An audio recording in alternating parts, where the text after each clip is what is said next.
Hello everybody, it's the 9th of August 2015. It's Dan here from Essex, United Kingdom. Now, having a great day today. It's around 20 degrees already and it's only about 20 to 10 in the morning. Going to get up to around 27 degrees today. Had some, mixed weather this year. The majority of June was good. Early July was very warm indeed. Late July below average. August has bounced back nicely. And it's doing the tropical plants here quite a lot of good. Now, in the UK, we don't have a tropical climate. We have a temperate climate, but we do get sort of a short spells of warm weather. So, what we have here is bottled gourds. Now, we'll just find some. Here we go. Look at these. Now, these are looking really, really good. Now, obviously, they're nowhere near their full size. I'm hoping for another, good month to 2 months of good weather. Obviously, it will be warmer here in this polytunnel. And I can get some nice bottled gourds. So you can see there's quite a few here. Now these what they do is they produce the vegetable off of the female flower. So that's obviously the flowers now slowly starting to die. But you can see here they're not very big yet, the majority of them, but there is a good amount. There's about 7 or 8 of them. Now this looks like complete chaos, I know, but I'm not worried about that. I deliberately train them over the tunnel up here like this so that they would form like a nice sort of tropical looking vine, which I'm very happy about. And of course temperatures in this tunnel are quite a bit warmer than they are outside. So you can see I've got them set here, and there's about 3 or 4 here, and they've trained up here really, really well. And they sort of go all the way up here, all the way to the top of my tunnel, and they come all the way along here, all the way along here. They grow over my strawberry plants and they end there. So you can see they're rather large plants, so if you haven't got a large space you need to be careful. And this here is a male flower.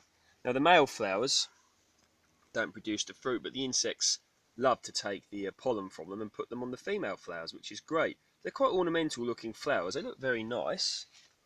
Unfortunately I can't show you a female flower because they generally don't last that long, and they've gone now, most of them, and they're turning into... Oh, here we go, up here, look. This is a female flower, so you can see it's got the yellow bit in the middle, and it's important to leave the door open of the tunnel, so that the insects can get in. Another little gourd there. Okay, so that's bottled gourds. Next we will move on to... These are known as Yardlong beans, or sitaw in Filipino, and I don't know what sort of the Indian word for them is, but they can be known as asparagus beans, Yardlong beans, asparagus beans, snake beans.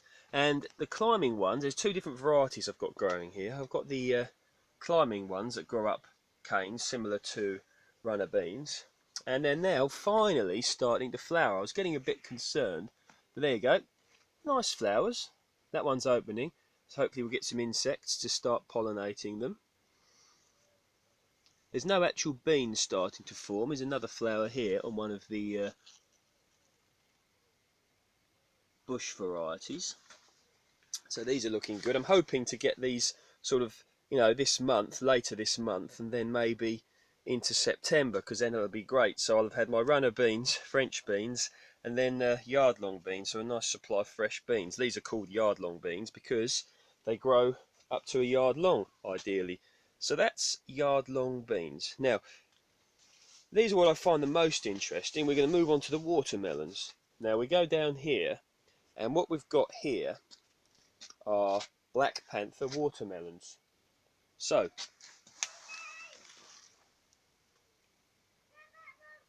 if we look here, look, this is a Black Panther watermelon. So you can see this is a good size. If I put my hand there, obviously nowhere near fully grown. I've got to find a way of supporting this a bit better because these are starting to get quite heavy now.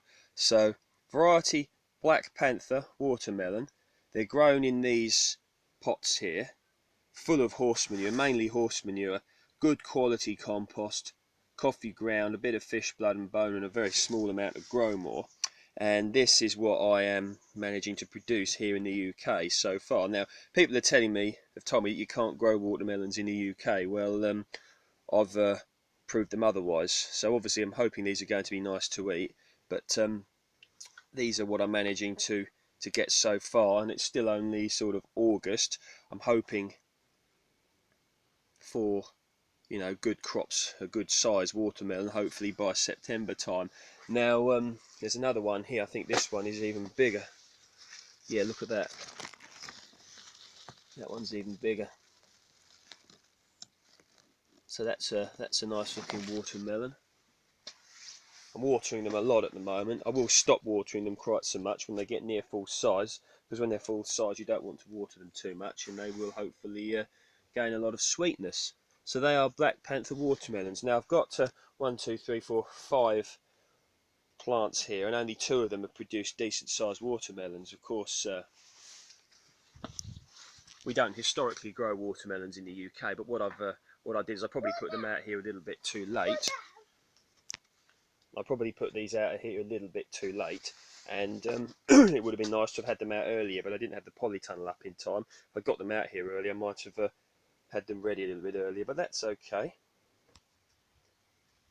And interestingly here, these are some bottle gourds I've got growing outside in this container up against this south-facing wall. Now, this is purely an experiment, and I wanted to see how they were going to grow outside if they did. Now, of course, the south-facing wall, it does, or fence rather, this does hold a lot of heat, so it has increased the temperature. Once again, it's in a pot full of horse manure mainly. Horse manure, compost, fish blood and bone, coffee ground, small amount of grow more, that sort of thing. And it's grown really well. And in fact, it's so far, might not be as numerous, but it's the biggest bottle gourd that I've managed to grow so far. So obviously it's nowhere near full size, but the plant seems to have put most of its energy, because it's outside, not producing foliage, but producing the actual vegetables. So I'm quite happy about that. Nice male flower there. So these are looking pretty good. Another little one over there. So once again, hopefully another 6 weeks or so of good weather, I'll have some nice bottled gourds produced outside. Now, of course, I find this most interesting as well. Now, this here is a bitter melon, otherwise known as empalaya in Filipino. Now, very bitter tasting vegetable. I believe they use it in stir fries, that sort of thing. And it's meant to be very beneficial for those with type 2 diabetes. Obviously, you need to go researching it before you go consuming it, whoever you are. But it has got medicinal properties, apparently. So that is bitter melon. They're quite nice looking plants with these nice yellow flowers. I've made no real effort towards any form of pollinisation apart from leaving the door open, and it produces these nice flowers, and they grow up canes similar to runner beans, and then they reward you with these lovely fruits, or vegetables. So we're doing quite well there.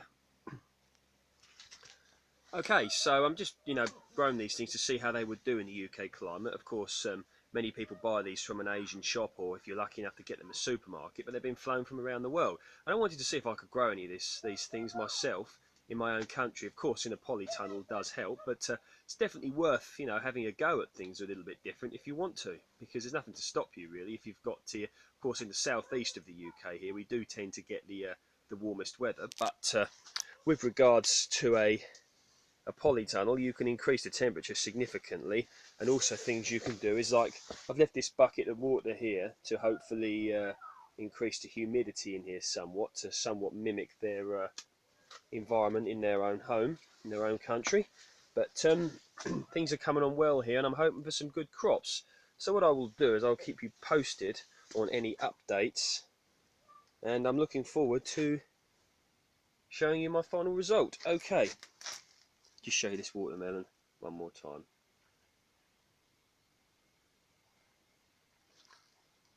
Okay, any questions, please feel free to ask. Enjoy the good weather.